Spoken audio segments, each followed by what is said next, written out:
الحمد لله رب العالمين والصلاة والسلام على سيد المرسلين أما بعد فأعوذ بالله من الشيطان الرجيم بسم الله الرحمن الرحيم قال الله تبارك وتعالى في القرآن الفرقان الحميد واستعينوا بالصبر والصلاة وإنها لكبيرة إلا على الخاشعين.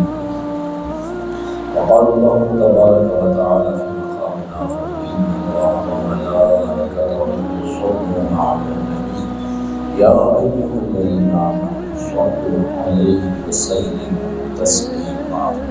الصلاة والسلام عليك يا رسول الله وعلى آلك وصحبك يا حبيب الله.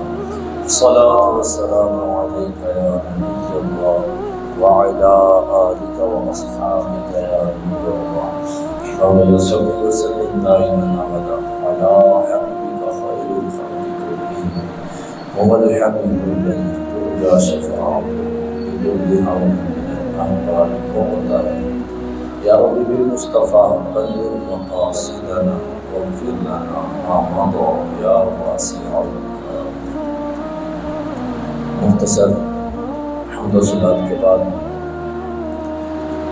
ابھی ہم نے 12 سورہ بقرہ اور اس کی آیت نمبر 45 یہ سننے کی سعادت حاصل کی.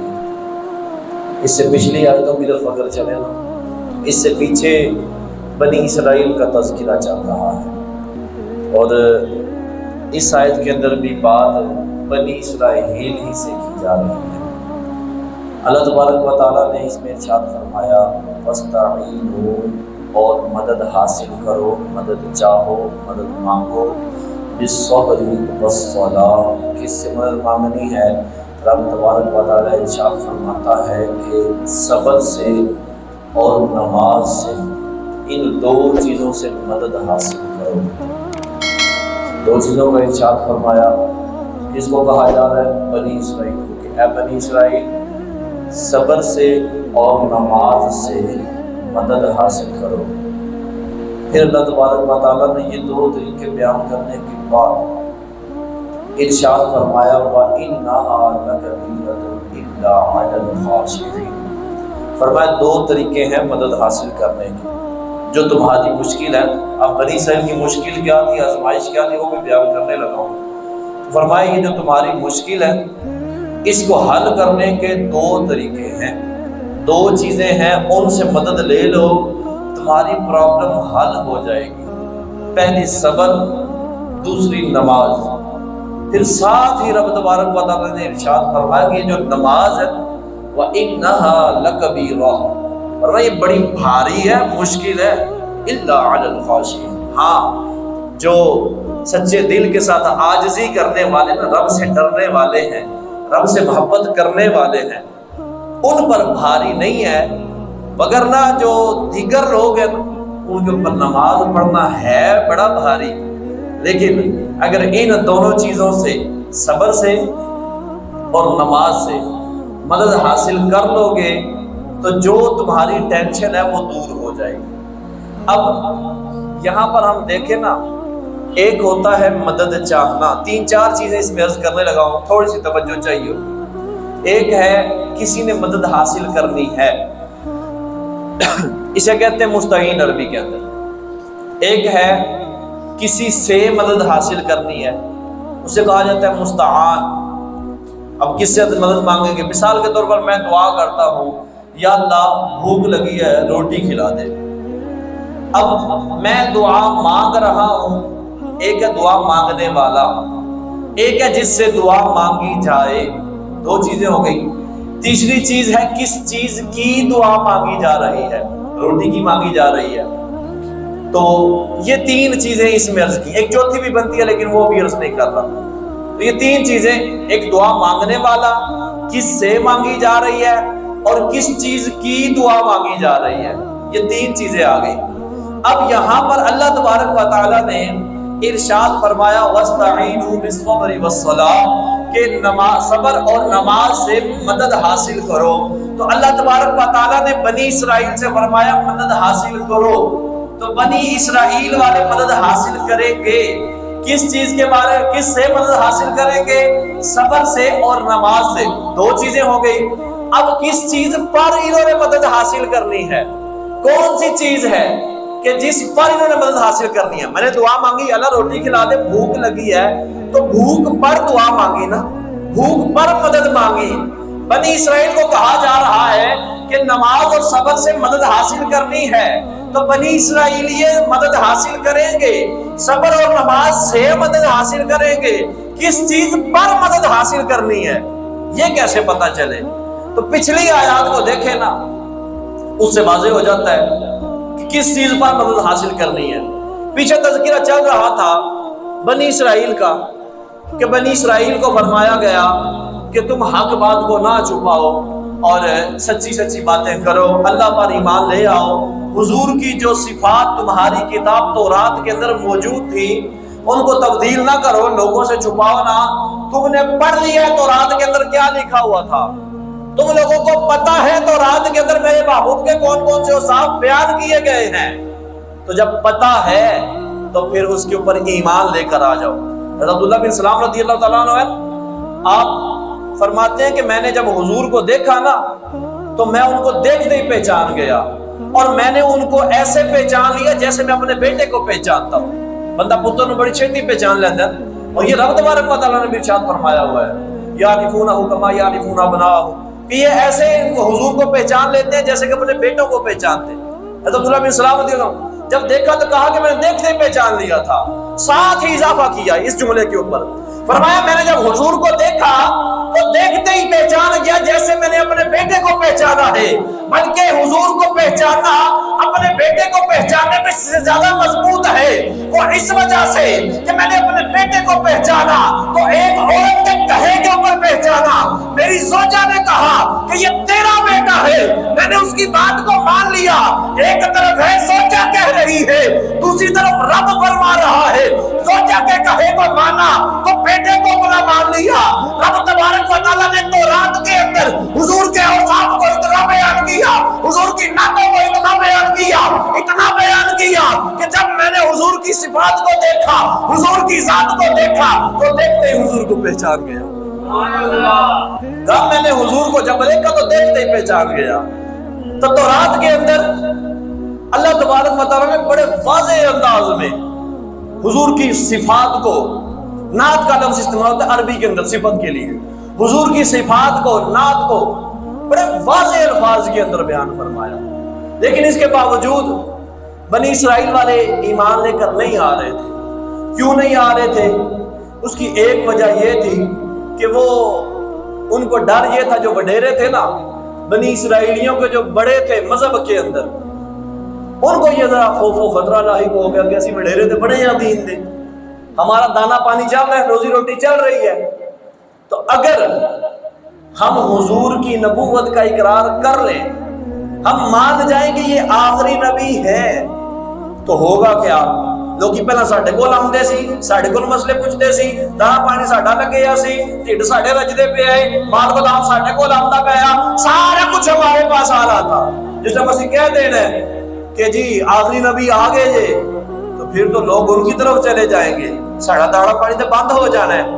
رب تبارک و تعالیٰ نے اس کو قرآن کے اندر بیان فرمایا، وَلَا تَلْبِسُوا الْحَقَّ بِالْبَاطِلِ، حق کو باطل کے ساتھ نہ ملا دو، وَتَكْتُمُوا الْحَقَّ وَأَنْتُمْ تَعْلَمُونَ، فرمایا حال یہ ہے تمہارا کہ تم حق کو چھپاتے ہو، وَأَنْتُمْ تَعْلَمُونَ، تمہاری حالت یہ ہے کہ تم اس چیز کو جانتے ہو کہ حق کو چھپا رہے ہو۔ تو اس پر اللہ تبارک و تعالیٰ، یہ پچھلی آیات ہے، اللہ نے ان کو فرمایا کہ حق کو نہ چھپاؤ، حضور کی جو صفات ہے وہ بیان کرو، واضح طور پر ان کو بتا دو کہ حضور کی یہ صفات تھی، اور پھر یہ بھی ایمان لے، تم بھی ایمان لے کر آ جاؤ۔ اب یہ ان کے اوپر بھاری تھا، سرداری ٹر جانی سی، تو اب اس کا حل رب تبارک و تعالیٰ نے بنی اسرائیل کو دیا۔ اب ہے نا کیا فرمایا؟ وَاسْتَعِينُوا بِالصَّبْرِ وَالصَّلَاةِ، فرمایا صبر اور نماز سے مدد چاہو۔ کس پر؟ اجرا تھوڑا دل نہیں نہ کھلوندا پیا، دکھتے نہیں ہو پہ، کیوں؟ امال غلام نہ کٹ جائے، فرمایا اس پر نماز اور صبر سے مدد چاہو، اس سے مدد چاہو گے، نماز ادا کرو گے، صبر کرو گے، تو تو پھر تمہارا دل تگڑا ہو جائے گا. جب دل تگڑا ہو جائے گا تو پھر تمہیں اللہ پر یقین پکا ہو جائے گا. جب یقین پکا ہو جائے گا تو پھر تم بتا بھی دو گے, مدد مل جائے گی نا, بتا بھی دو گے, خود بھی اقرار کر لو گے, لوگ بھی سیدھے راستے پر آ جائیں گے.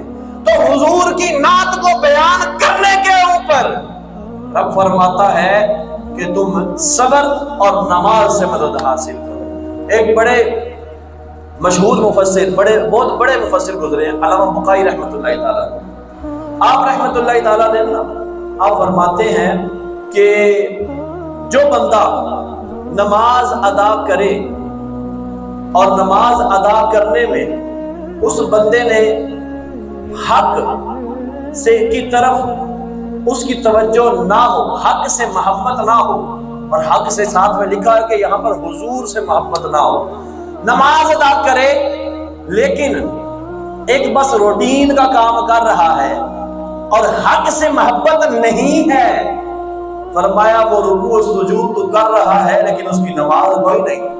یہ تفسیر میں کون ملتا ہے؟ تو نماز ادا کرنی ہے, یہ نماز ہے نا دل کے اندر حضور کی محبت کو بڑھاتی ہے.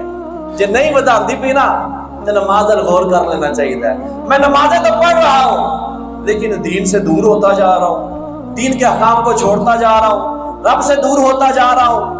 پہلے تو میں قرآن کی تلاوت بھی کیا کرتا تھا, وہ نمازیں پڑھنا ہوا, لیکن قرآن کی تلاوت بھی میں نے کم کر دی ہے, قرآن کی تلاوت کو بھی چھوڑ دیا, جھوٹ بولنا بھی شروع کر دیا, گالیاں دینا بھی شروع کر دی. حضور کی نعتیں پڑھا کرتا تھا, حضور پر درود پڑھا کرتا تھا, حضور کے قصیدے گایا کرتا تھا, حضور صلی اللہ علیہ وسلم کے تذکرے کیا کرتا تھا, وہ ابھی سارے کم کے کم کر دیے. اگر یہ سارا کر رہا ہے, فرمایا پھر یاد رکھ تو رکوع و سجود تو کر رہا ہے پر تیری نماز کوئی نہیں ہوئی, تیری نماز ادا نہیں ہوئی, تو صرف رکوع و سجود میں لگا ہوا ہے. تو رب تبارک و تعالیٰ نے اس آیت کے اندر بنی اسرائیل کو جو حکم آیا تو اس چیز کے اوپر آیا کہ تم نے مدد چاہنی ہے صبر اور نماز کے ساتھ. یہ ایک چیز تھی. دوسری ایک میں وضاحت کرتا چلوں, نعت کا لفظ بیچ میں 2-4 مرتبہ ہے. ہمارے یہاں پر نا معروف ہے نعت کہ وہ طرز کے ساتھ جو پڑھی جاتی ہے اسے ہی نعت کہا جاتا ہے, اسے بھی نعت کہا جاتا ہے, صرف اور صرف اسے ہی نعت نہیں کہا جاتا. حضور کا تذکرہ کرنا یہ بھی نعت ہے, حضور کی باتیں کرنا یہ بھی نعت ہے. تو یہ ان چیز کو نعت میں شمار کیا جاتا ہے. وہ طرز لگا کر پڑھنا وہ ایک اچھی چیز ہے. معروف بندوں کو ہم نعت خوان کہتے ہیں, جو وہ نعت جسے ہم نعت کہتے ہیں وہ پڑھ رہے ہوتے ہیں. تو نعت خواں وہ بھی ہیں, نعت خواں ہم بھی ہیں.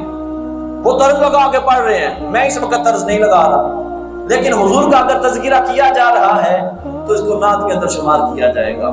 اچھا ایک اور نقطہ, اللہ نے کیا ارشاد فرمایا وَاسْتَعِينُوا بِالصَّبْرِ وَالصَّلَاةِ کہ صبر اور نماز سے مدد حاصل کرو. وَإِنَّهَا لَكَبِيرَةٌ إِلَّا عَلَى الْخَاشِعِينَ, ہے بڑی بھاری لیکن جو عاجزی کرنے والے ہیں ان پر بھاری کوئی نہیں ہے. تو نماز سے مدد حاصل کرو. نماز کسی نے دیکھی ہے, کسی نے نماز دیکھی ہو, اے نماز جان دیجئے بھی, نماز تو کبھی کسی نے نہیں دیکھی. نماز پڑھ رہا ہے, پڑھ نماز کو رہا ہے, ہم نمازی کو دیکھ رہے ہیں, نماز کو تو کبھی کسی نے نہیں دیکھا. رکوع کر رہا ہے, ہم نے رکوع تو نہیں دیکھا ہوا, بندے کی خاص حالت کو دیکھا ہوا ہے. تو ہم نے نماز نہیں دیکھی. نماز ایک عمل کا نام ہے. نماز کو فزیکلی کوئی پریکٹیکل آپ کے سامنے کسی ڈھانچے کو کھڑا کر کہیں گے نماز تو ایسا نہیں ہے. نماز ایک عمل ہے جو کیا جاتا ہے, جو اللہ کا بڑا محبوب عمل ہے. جب وہ کرے تو اللہ راضی ہو جاتا ہے, پھر اللہ اس کے صدقے میں اس کے وسیلے سے مدد فرماتا ہے. یہ یاد رکھیے گا, مدد کرنے والی اللہ کی ذات ہے. اللہ کے علاوہ کوئی مدد کر ہی نہیں سکتا جب تک کہ رب تبارک و تعالیٰ نہ چاہے. جس کو اللہ نے اجازت دی ہوئی ہے وہ مدد کرے گا. ڈاکٹر کو جائیے دوائی لے, پہلا ہفتہ سیرج پیڑ ہوتی رہے, نہیں سیدھی بھی ہوتی, نہیں آرام آ رہا, بخار ہے نہیں آرام آ رہا, ڈاکٹر کے پاس گئے دوائی لی, دوائی سے آرام آ گیا. شفا دینے والا اللہ ہے. ہاں ڈاکٹر سے مدد لینے گئے تھے نا, مدد اللہ نے کی, ڈاکٹر کے ذریعے سے کر دی. روزی روٹی لگی ہوئی ہے, کام کر رہے, رزق دینے والی اللہ کی ذات ہے. میں نے کسی کو کام پہ کرنا آتے وہ وسیلہ بن گیا, اس کے وسیلے سے آ رہی ہے مدد, اس سے ملی. لیکن حقیقت میں دینے والا اللہ, منو کو 10,000 دے تو دینے والا تو وہی ہے نا, لیکن حقیقتاً اللہ ہے. ظاہراً جو ہے اس کا نام یہ جاتا کس نے دی, تو رب تبارک و تعالیٰ نے فرمایا نماز سے مدد حاصل کرو. نماز نے دیکھی نہیں، ایک عمل ہے، نظر ہی نہیں آتا. جب نماز سے مدد حاصل کی جا سکتی ہے تو وہ عمل جو بار بار کر رہا ہے، 5 ٹائم کر رہا ہے، نوافل بھی ادا کر رہا ہے، جو سب سے بڑا نمازی ہے، جو حضور کی ذات ہے، کیا وہ مدد نہیں کر سکتی؟ وہ عمل جو ہے مدد کر سکتا ہے. جو بندہ وہ عمل کر رہا ہے اور جس کے صدقے میں نمازیں ملی ہیں تحفے کے اندر، کیا وہ ذات مدد نہیں کر سکتی؟ وہ ذات مدد کرنے والی ہے. اس ذات کے جو صحابہ ہیں کیا وہ مدد نہیں کر سکتے؟ جنہوں نے حضور کے پیچھے نمازیں پڑھی ہوئی ہیں، مدد کر سکتے ہیں. اللہ تبارک و تعالیٰ نے ان کو طاقتیں عطا فرمائی ہوئی ہیں. جب ڈاکٹر کو طاقت ہے دنیاوی طور پہ تو اللہ نے ان کو روحانی طاقتیں دی ہوئی ہوتی ہیں. یہ ان روحانی طاقتوں کے ذریعے سے اللہ سے مدد لے کر ہمارے تک پہنچا دیتے ہیں. وسیلہ یہ بن جاتے ہیں ہمارے لیے. تو کہا جاتا ہے جی کہ فلاں بزرگ جو ہیں انہوں نے مدد کی، کرنے والی اللہ کی ذات ان کے ذریعے سے آ گئی تو بزرگوں کا نام لے لیا. فلاں بکرا کیتا جی، فلاں بکرا میرا جی، اے میں قربانی ذبح کیتا ہے. بکرا تو اللہ کہ تیرے نام سے ذبح کیتا ہوتا تو حرام ہوتا، لیکن کہا کیا جاتا ہے اے فلانا میرا ہے، اے فلاں ہمارا ہے، اے میرا ہے. 3 بکرے کھلوتے ہیں، لیکن مقصد کیا ہوتا ہے؟ تیرا ہو گیا؟ نا جی نا، ہے اللہ کا، اللہ کے نام پر ذبح ہوگا لیکن میری طرف سے ادا ہو رہا ہے. میں سبب کا نام رب نے مجھے دیا ہے، میں آگے ادا کر رہا ہوں. تو مدد رب تبارک و تعالیٰ کرتا ہے. بیچ میں رب نے وسیلے رکھے ہو. سب سے بڑا وسیلہ حضور کی ذات، قرآن، نماز، نیک اعمال، اللہ کے نیک بندے، یہ ہمارے لیے اسباب ہیں. یہ زندگی مسبب الاسباب، یہ اسباب پر چل رہی ہے زندگی ساری کی ساری. یہ ساری زندگی اسباب پر چل رہی ہے. اگر میں کہوں میں بغیر کسی سبب کے اپنے کام کر لوں تو نہیں ہوگا. یہ کپڑے بھی میں نے پہنے ہوئے ہیں نا، تو کپڑے بھی سبب کے بغیر نہیں میں پہن سکتا. میں تو کپڑے سینے بھی نہیں آمدے. اچھا سینے آمدے نے، من تو کپڑا بنانا بھی نہیں آمدہ، بنانا کینجے. فیکٹریاں لگی ہیں نا، اور فیکٹری نے بنایا تو تیار ہو کے آیا ہے. پھر دکاندار میرے لیے سبب بنا کہ اسے خریدا، نہ خریدتا تو کتوں پاتا. اچھا اس سے خریدا، پھر درزی کو دیا، وہ سبب بنا سینے کا، پھر بھی نہیں پائے. گھر نے اس لیے کر کے دیتے ہیں پائے نے، ابھی سبب بن گئی کپڑے کو آتا. کتنے سبب ہوئی موٹے موٹے گنوائے، کتنے سبب بنے پھر جا کر کپڑا پہنا. تو یہ زندگی اسباب پر چل رہی ہے، اس کے بغیر گزارا نہیں ہے. تو اللہ نے یہ روحانی اسباب بھی ہمیں مہیا کیے ہوئے ہیں، یہ فزیکل اسباب بھی مہیا کیے ہوئے ہیں کہ ان کے ذریعے سے مدد حاصل کرو، اپنا گزارا کرو، نیک اعمال کرو، نیکیوں میں لگ جاؤ. تو اللہ کے جو نیک بندے ہوتے ہیں وہ بھی مدد کرنے والے ہوتے ہیں. تیسری چیز جو یہاں سے ہمیں سیکھنے کو ملتی ہے، جو آیت سے بالکل واضح ہے، نماز سے مدد مانگنی. نماز سے دل کو سکون دینا ہے، نماز سے مدد مانگنی ہے، نماز سے سکون چاہنا ہے. حضور صلی اللہ علیہ وسلم حضرت بلال کو فرمایا کرتے تھے نا کہ اے بلال ہمیں نماز سے راحت پہنچاؤ. نماز سے راحت کیسے پہنچاؤ؟ حضرت بلال اذان دیا کرتے تھے. کیا بلال اذان دو، تم اذان دو کہ ہم نماز پڑھیں گے، نماز پڑھیں گے دل کو سکون آ جائے گا. تو نماز راحت دے رہی ہے، راحت دینے والی اللہ کی ذات ہے، لیکن نماز سبب بن رہی ہے. تو یہ نماز مدد کرنے والی ہے.